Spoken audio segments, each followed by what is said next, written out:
Hello दोस्तों, आप सबको फिर से स्वागत है। ठीक है, लास्ट क्लास जो हम लोग खत्म किए थे, कहाँ पर खत्म किए थे? इसी में ही खत्म किए थे। ऑलरेडी 3 क्लास कर चुके हैं। किसका?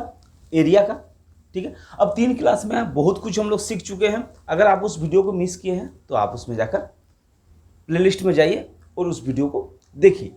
तो ये मैं क्या बोला था? रेक्टेंगल। ठीक है, यानी आयत है। ये आयत को जब हम लोग दबा देते हैं, आयत को जब हम लोग दबा देंगे तो इस टाइप का पिक्चर बन जाएगा। दबाते ही क्या हो जाएगा? ये पिचक जाएगा, यानी थोड़ा सा बेंड हो जाएगा। तो ये क्या बन जाएगा? ये समांतर चतुर्भुज। ठीक है, ये समांतर चतुर्भुज बन जाएगा। ये आयत था। आयत और समांतर चतुर्भुज में सब कुछ बराबर है, सब कुछ सेम एज सेम है। यानी ये आमने सामने का जो भुजा है वो बराबर होगा। ये वाला दोनों भुजा प्लस ये दोनों भुजा ये बराबर होगा। तो उसी ढंग का समांतर चतुर्भुज में भी क्या होगा? ये भुजा और ये भुजा दोनों बराबर होगा। ठीक है, उसमें क्या नहीं होगा? इसमें 90 डिग्री का कोण बनता था, लेकिन इसमें 90 डिग्री का कोण नहीं बनेगा।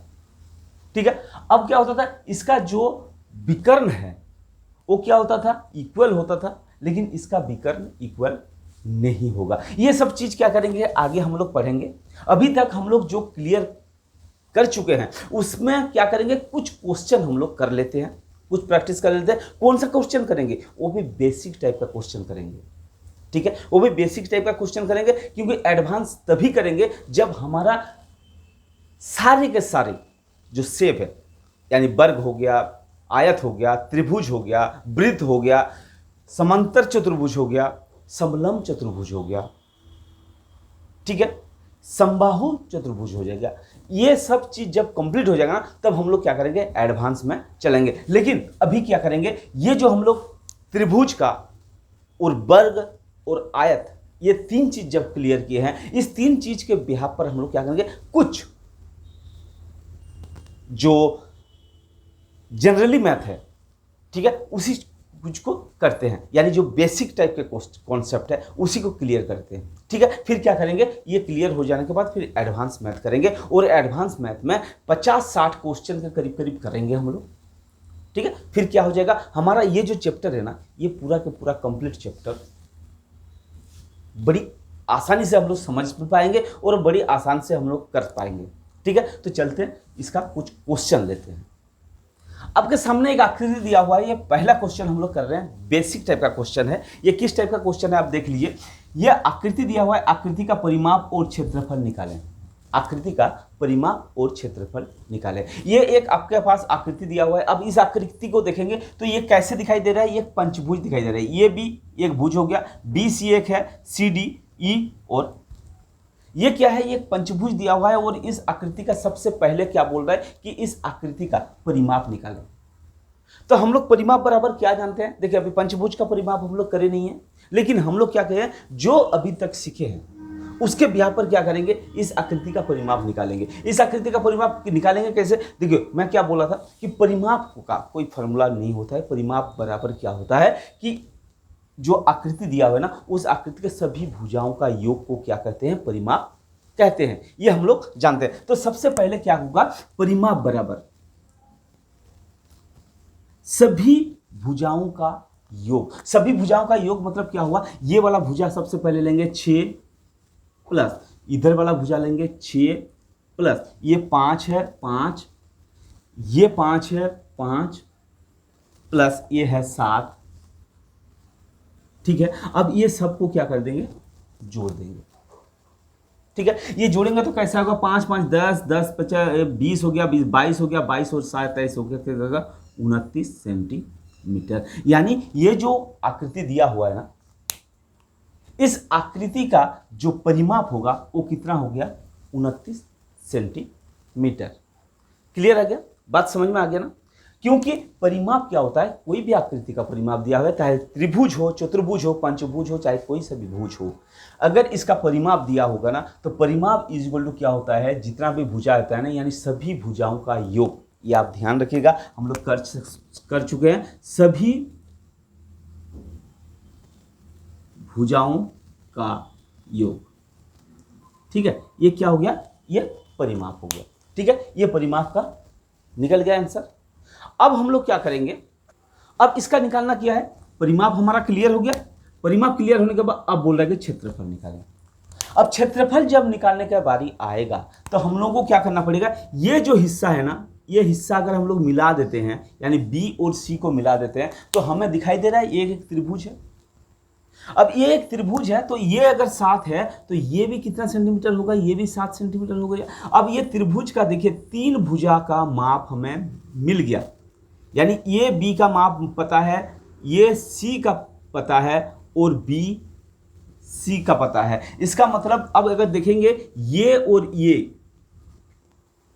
ठीक है, ये वाला और ये वाला 2 भुजा दिया हुआ है और ये 3 भुजा दिया हुआ है। इसका मतलब जब त्रिभुज के 3 भुजा दिया होता है, कौन सा फॉर्मूला हम लोग यूज करते हैं, जो लास्ट क्लास में हम लोग देखे हैं, तो उसको कौन सा फॉर्मूला यूज करते हैं, एस वाला फॉर्मूला, यानी root s into s minus a into s minus b into s minus c, ये वाला फॉर्मूला यूज करते हैं। ये एरिया यानी क्षेत्रफल, ठीक है, किसका, त्रिभुज का। ये पहला त्रिभुज हम लोग निकाल रहे हैं, ये बी सी का, ठीक है। पहले इस त्रिभुज का क्षेत्रफल निकालेंगे, फिर ये आयत का क्षेत्रफल निकालेंगे। अब दोनों क्षेत्रफल निकालने के बाद क्या करेंगे, दोनों को एक साथ जोड़ देंगे। जोड़ने के बाद क्या हो जाएगा, हमारा आंसर जो आएगा वही हो जाएगा टोटल क्षेत्रफल इसका, क्योंकि इसका एक बार निकल जाएगा पूरा का पूरा और इसका एक बार निकल जाएगा पूरा का पूरा, तो इसका मतलब क्या हुआ, दोनों का निकल जाएगा। तो ये सबसे पहले एरिया हम लोग क्या करेंगे, त्रिभुज का निकाल रहे हैं, तो S इक्वल टू क्या होगा, S इक्वल टू क्या हो जाएगा, ये plus b plus c is divide by 2। ये पी बी सी मतलब क्या होगा, ये जो भुजा दिया हुआ है इसका मतलब क्या होगा, 6 प्लस 6 प्लस 7 डिवाइड बाई 2, ये हो जाएगा हमारा क्या, ये हो जाएगा S इक्वल टू। तो ये जब हो जाएगा तो क्या करेंगे, ये हो जाएगा 12 12 19 19 डिवाइड बाय 2, यानी 8 8 16 9 9 9.5, ठीक है, कितना हुआ 9.5। तो इसको क्या करेंगे हम लोग, अंडर रूट के अंदर 9.5 इंटू 9.5 माइनस ये का कितना होगा 6 होगा, फिर 9.5 माइनस 6 होगा, फिर 9.5 माइनस 7 होगा, ठीक है। इसको अब जब हम लोग हल करेंगे तो कितना आ जाएगा, ये अंडर रूट के अंदर कितना हो जाएगा 9.5 इंटू ये कितना होगा, जब इसको हम लोग घटाएंगे तो कितना हो जाएगा 3.5 हो जाएगा, गुना ये भी 3.5 हो जाएगा, गुना ये कितना हो जाएगा 2.5, जो कि इसको अगर हम लोग सॉल्व करते हैं, यानी सबको क्या करेंगे, अब हम लोग करेंगे गुना। इसको जब गुना करेंगे क्या होगा जाएगा 290.9375। आप इसको क्या कीजिए, अपने तरफ से एक बार इसको कर लीजिए गुना, और गुना करने के बाद क्या करेंगे, हम इसका क्या करेंगे, सॉल्व करेंगे। जब सॉल्व हमारे पास कितना आ जाएगा, ये आ जाएगा 17.06 सेंटीमीटर स्क्वायर, यानी 17.06 सेंटीमीटर स्क्वायर। ये क्या कीजिए, इसको वर्गमूल आपको निकालना है। अगर आप वर्गमूल का क्लास यानी डिसिमल का वर्गमूल कैसे निकलता है अगर आपको देखना है तो आप क्या करेंगे, हमारे प्लेलिस्ट में जाइए, प्लेलिस्ट में उसमें आराम से दिया हुआ है कि डिसिमल का वर्गमूल जो होता है वो कैसे निकलता है। ये वर्गमूल निकालना था, तो वर्गमूल हम लोग का कितना हो गया 17.06 सेंटीमीटर स्क्वायर, ठीक है। तो इसका मतलब ये जो त्रिभुज का निकला है ना, ये पहला वाला त्रिभुज ये भी सी का, ये कितना हो गया 17.06 सेंटीमीटर स्क्वायर हो गया। अब हमें निकालना कौन सा है, हमें निकालना है ये आयत का, ठीक है। अब ये आयत का निकलेगा तो क्या होगा, आयत का यानी area of rectangle equal to क्या होता है, लंबाई गुना चौड़ाई, यही तो होता है, L इंटू बी। अब लंबाई गुना चौड़ाई कितना हो गया, इसको अगर लंबाई मानते हैं यानी 7 हो गया, और चौड़ाई मानेंगे इसको 5, 7 5 6 कितना हो गया 35 सेंटीमीटर स्क्वायर। अब ये हो गया 35 सेंटीमीटर स्क्वायर, ठीक है, ये हो गया 17.6 सेंटीमीटर स्क्वायर। इसका मतलब टोटल जो होगा, इसका मतलब एरिया जो निकालने के लिए बोल रहा है, यानी टोटल एरिया कितना हो जाएगा 17.06 प्लस कितना हो जाएगा 35 सेंटीमीटर। तो ये दोनों को जब हम लोग जोड़ देंगे क्या होगा 0.6 ये रह जाएगा, और क्या होगा 7 5 12 का 2 हासिल 1, ये कितना हो जाएगा 52.6 सेंटीमीटर स्क्वायर। ये हो जाएगा इसका आंसर। तो ये जो चीज़ है ना, ये सब बेसिक चीज़ है, ठीक है। बेसिक चीज़ क्या है, इसको त्रिभुज और इसको आयत, ये दोनों को मिलाकर क्या किया हम लोग इसको क्लियर कर दिए, ठीक है। तो ये इसी टाइप के क्वेश्चन क्या होता है, बेसिक टाइप के क्वेश्चन आते हैं जो हमारे क्वेश्चन में कभी कभी आ जाते हैं जो बेसिक से ही हमारा निकल जाते हैं। लेकिन ये सब बेसिक इसलिए मैं करा रहा हूँ क्योंकि देखिए इसका त्रिभुज का और आयत का दोनों का फॉर्मूला लग गया, ठीक है, और दोनों का फॉर्मूला किस टाइप का लगा हम लोग इसको समझ लिए। अब क्या करते हैं, नेक्स्ट और एक क्वेश्चन। दूसरी वाली क्वेश्चन ना जो है ना वो काफ़ी इंपॉर्टेंट है। कैसे, क्यों इंपॉर्टेंट है मैं बता दूं, क्योंकि इसके अंदर ना थोड़ा सा एडवांस टाइप का मैथ घुस गया है। कैसे, देखिए इसमें लिखा हुआ है मोहन 3 मीटर चौड़े और 4 मीटर लंबे कमरे के फर्श पर वर्गाकार टाइल लगवाना चाहता है, ठीक है। यानी एक कमरा दिया हुआ है जो 3 मीटर और 4 मीटर चौड़ा है, लेकिन वो उसके अंदर क्या करना चाहता है, उसके अंदर वर्गाकार टाइल लगाना चाहता है और लगवाना चाहता है। यदि टाइल के भुजा यानी टाइल वर्गाकार जो टाइल है उसका भुजा 0.5 मीटर है तो उसे कितना टाइल खरीदना पड़ेगा। ये सबके घर में भी होता है, जब टाइल लगाते हैं तो क्या करते हैं, मिस्त्री एक अंदाज में बोल देता है कि इतना टाइल हमें चाहिए। तो उसी प्रकार क्या करेंगे, ये सब क्या करना है, जब टाइल लगाया जाता है तो भी इसी ढंग का क्या किया जाता है, हमें बताया जाता है। मिस्त्री हमें बताता है कि कितना हमें टाइल चाहिए। वो कैसे बताता है, वो इसलिए बताता है कि वो सबसे पहले क्या करता है, वो अपने घर का यानी जो कमरा है उस कमरा का क्या करता है, उसका जो क्षेत्रफल है वो ले लेता है।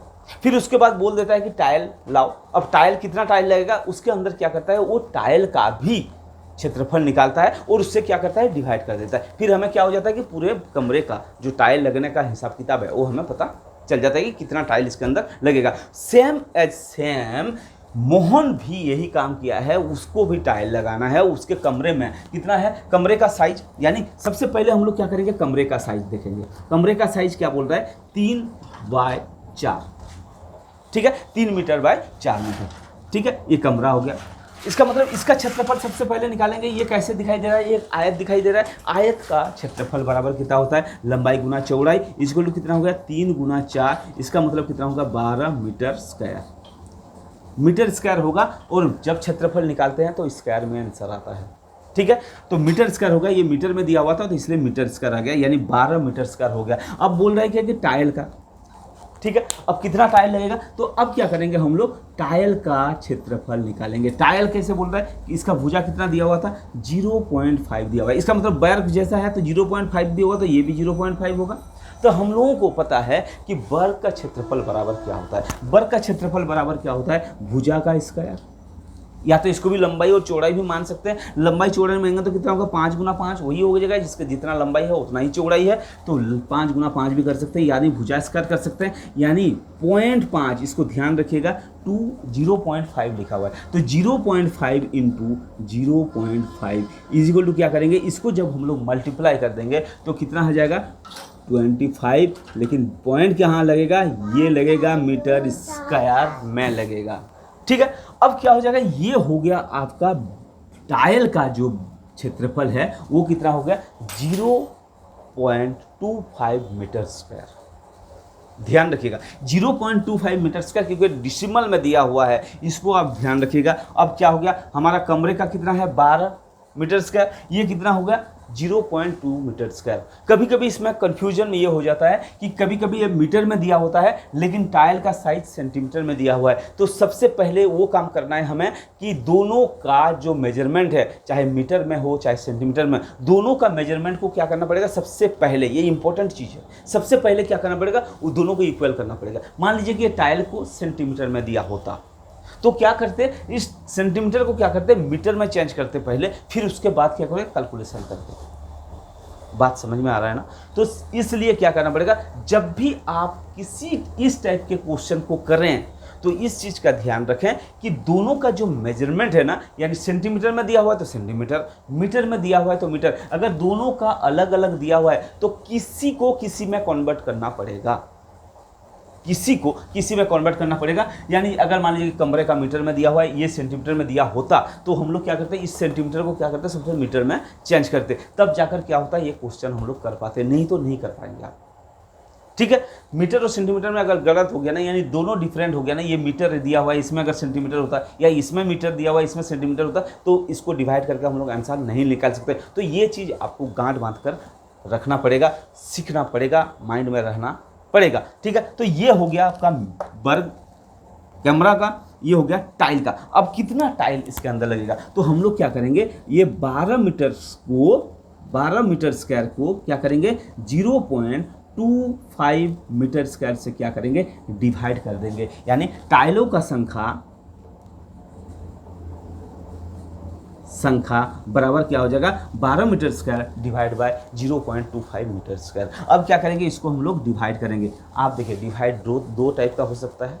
कैसे हो सकता है, या तो सबसे पहले पॉइंट हटाइए, ऐसे भी कर सकते हैं, या तो डायरेक्ट ऐसे भी हो सकता है कि ये 2.5 है ना, 2.5 है। अब ये 2.5 कितना में 12 होगा, ठीक है, यानी एक के लिए 4 चाहिए, यानी 12 के लिए 12 चौके 48, यानी इसको अगर डिवाइड करेंगे ना तो कितना हो जाएगा 48 टाइल चाहिए, 48 टाइल। अगर इसको ऐसे भी ना करें ना, तो अगर हम लोग क्या करेंगे 12 करेंगे और ये डिसिमल हटाएंगे तो क्या हो जाएगा, इधर 2 जीरो लग जाएगा और नीचे कितना हो जाएगा 25 हो जाएगा। देखिए ये भी बड़ी आसान से है, 5 से काट देंगे, 5 5 25, इसको भी 5 से काटेंगे, 5 दूना 10, 5 चौके 20, अब कितना हो जाएगा, एक जीरो इधर लग गया। अब ये कितना हो गया 5 हो गया,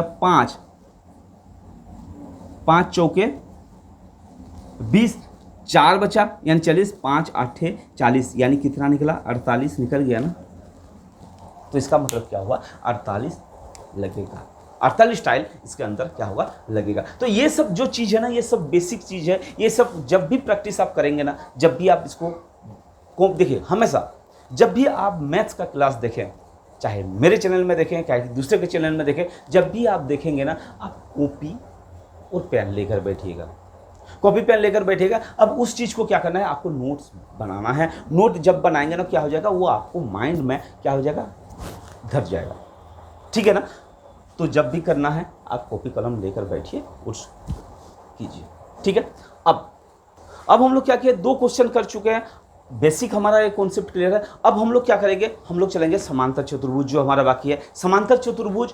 और क्या होगा, समांतर चतुर्भुज के बारे में जब बात किए थे, जो सबसे पहले स्टार्टिंग में हम लोग क्या कहते हैं, आयत को दबा दिए थे, आयत को दबाकर क्या कहते हैं हम लोग समांतर चतुर्भुज बनाए थे। अब हम लोग क्या करेंगे, समांतर चतुर्भुज के बारे में बात करेंगे। तो आपके सामने क्या है, देखिए अब 2 पिक्चर हो गए, ठीक है, ये आयत हो गया और ये क्या हो गया, ये समांतर चतुर्भुज हो गया, जिसे अंग्रेजी में पैरेललोग्राम बोलते हैं, ठीक है। अब क्या किया, इसको हम लोग प्रेस दे दिए यानी दबा दिए, दबाते ही क्या हो जाएगा, ये इस जंग का बन गया, ठीक है। क्योंकि मैं रिलेशन बताया था, हर चीज का हर किसी ना किसी से रिलेशन है, किसी ना किसी टाइप से, ठीक है। तो ये जो आयत से क्या बना, समांतर चतुर्भुज बना, थोड़ा सा दबाते तो अब क्या हो गया, कुछ चीज ना चेंज हो गया। जैसे आयत में क्या होता था हम लोगों का, जैसे सबसे पहले जो क्या क्या समान है वो हम लोग देख लेते हैं। समान क्या होगा, देखिए आयत में क्या होता है, ये भुजा और ये भुजा बराबर होता है, तो ये भुजा भी बराबर होता है, ठीक है। अब ये भुजा जो मान था, ये भी मान वही होगा, क्योंकि इसी को ही तो सिर्फ दबाए हैं हम लोग, ठीक है। तो इसका मतलब जो भुजा होगा ना, भुजा इक्वल रहेगा, यानी आमने सामने का भुजा क्या होगा, इक्वल होगा, ठीक है। लेकिन अब चेंजेस क्या क्या होगा वो मैं आपको बता दूं। इसके अंदर क्या था, इसके अंदर था 90 डिग्री का कोण बन रहा था, लेकिन ये अब 90 डिग्री का कोण नहीं बनेगा, क्योंकि जब दबाते ही क्या हो गया, ये छोटा हो गया, यानी ये कोण, दोनों कोण छोटा हो गया, ये दोनों कोण बड़ा हो गया। तो ये क्या हो जाएगा, आमने सामने का कोण ये इक्वल होंगे, यानी ये और ये कोण जो होगा वो इक्वल होगा। अगर ये 120 डिग्री का है तो 100% ये 120 डिग्री का होगा। अब ये अगर 120 डिग्री, ये 120 डिग्री होगा ना, तो ये 100% 60 डिग्री का होगा, ये भी 60 डिग्री का होगा, क्योंकि आमने सामने का जो कोण होता है वो क्या होता है, बराबर होता है। क्योंकि ये छोटी छोटी चीज है, ये जानना जरूरी है हमें, क्योंकि इस टाइप का क्वेश्चन कभी भी आ सकता है, कभी भी दे सकता है, क्योंकि क्वेश्चन न रहा, क्वेश्चन कुछ भी कर सकता है। कुछ दे दिया कि एक समांतर चतुर्भुज है जिसका एक भुजा, ठीक है, ये भी सी एक समांतर चतुर्भुज है जिसका ये कोण 120 डिग्री है, तो बी कोण कौन सा है, ये फोटो देकर बोल सकता है, पिक्चर देकर, आकृति देकर बोल सकता है, ठीक है। तो ये सब चीज जानना जरूरी है। अगर ये 120 है तो ये भी 120 होगा, और इधर 60 होगा, इधर 60 होगा, टोटल अगर करेंगे तो 360 डिग्री का बनेगा। तो ये चीज हो गया। अब दूसरी चीज, ठीक है, यानी कोण। अब दूसरी चीज क्या हो जाएगा, दूसरी चीज ये होगा कि इसका आयत का जो विकर्ण है, इसको विकर्ण बोलते हैं, ये क्या होता है, इक्वल होता है। ये विकर्ण का माप जितना होगा, इधर वाला की भी माप उतना ही होगा, लेकिन समांतर चतुर्भुज में ये विकर्ण का माप क्या हो जाता है, अलग अलग हो जाता है। एक हो जाता है छोटा तो दूसरा हो जाता है बड़ा। छोटा कौन सा भाग होता है? जहां से हम लोग पिचकाते हैं वहीं से छोटा हो जाता है। ठीक है, दो चीज बन गया इसका। अब तीसरा चीज क्या है? अब हम लोग जो बात करेंगे कि परिमाप। तो ये समांतर चतुर्भुज का परिमाप बराबर क्या होगा?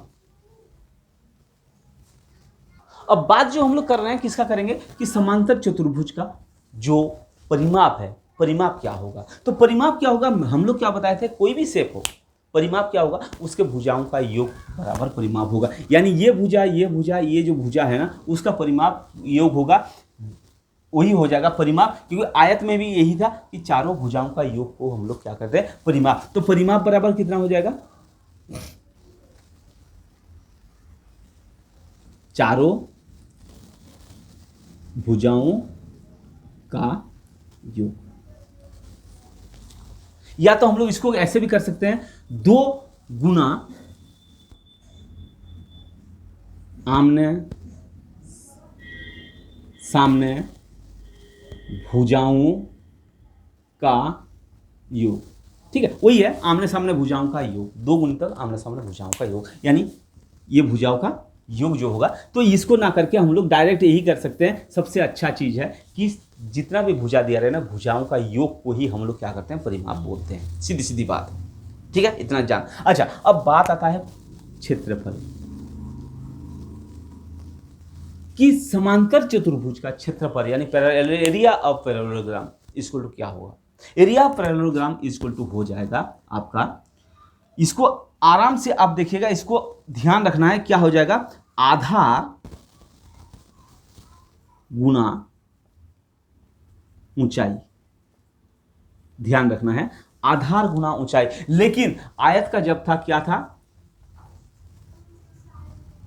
लंबाई गुना चौड़ाई, यही था ना, लंबाई गुना चौड़ाई। आयत का था लंबाई गुना चौड़ाई, लेकिन इसका जब समांतर चतुर्भुज का क्या हुआ? आधार गुना ऊंचाई। अब आधार गुना ऊंचाई कौन सा है? आधार उसी को बोला जाता है जो नीचे की तरफ रहता है, नीचे रहता है, इसी को आधार कहेंगे। और ऊंचाई किसके कहेंगे? ऊंचाई कहेंगे इसको जहां पर ये 90 डिग्री का कोण बनेगा। यानी ये जो चीज हो जाएगा ना, ये ऊंचाई हो जाएगा इसका। ठीक है, इस चीज को ध्यान रखना है। समांतर चतुर्भुज के समय हम लोगों को क्या करना है? ऊंचाई का ज्ञात होना जरूरी है। ऊंचाई कहां से बनेगा? जहां से इसका 90 डिग्री का, यानी ये कोना से लेकर ये लंब, आधार से जो लंब होगा ना, इसी को हम लोग बोलते हैं लंबाई। ठीक है, ऊंचाई। बात समझ में आ गया? बात ये करना है, परिमाप बराबर चारों भुजाओं का योग और समांतर चतुर्भुज का क्षेत्रफल बराबर आधार गुना ऊंचाई। आधार और ऊंचाई कौन सा है? ये आपको आधार पता चल गया कि ये जो हिस्सा है इसको बोलते हैं आधार और इसको बोलेंगे ऊंचाई। ठीक है, ये दोनों चीज आपको सिर्फ ध्यान रखना है। किसके लिए? समांतर चतुर्भुज के लिए, क्योंकि ये पिचका हुआ था इसीलिए। अब ये ऊंचाई का काम ना काफी जगह आएगा, जो हम लोग क्या करेंगे, जब मैथ्स का प्रैक्टिस करेंगे ना, तब हम लोग को पता चलेगा कहां पर किस ढंग से निकाला जाएगा। ठीक है, अब चलते हैं इसी का, यानी ये हो गया आयत से समांतर चतुर्भुज। अब क्या करेंगे हम लोग? वर्ग से समबाहु चतुर्भुज के बारे में। समबाहु चतुर्भुज। ठीक है, चलिए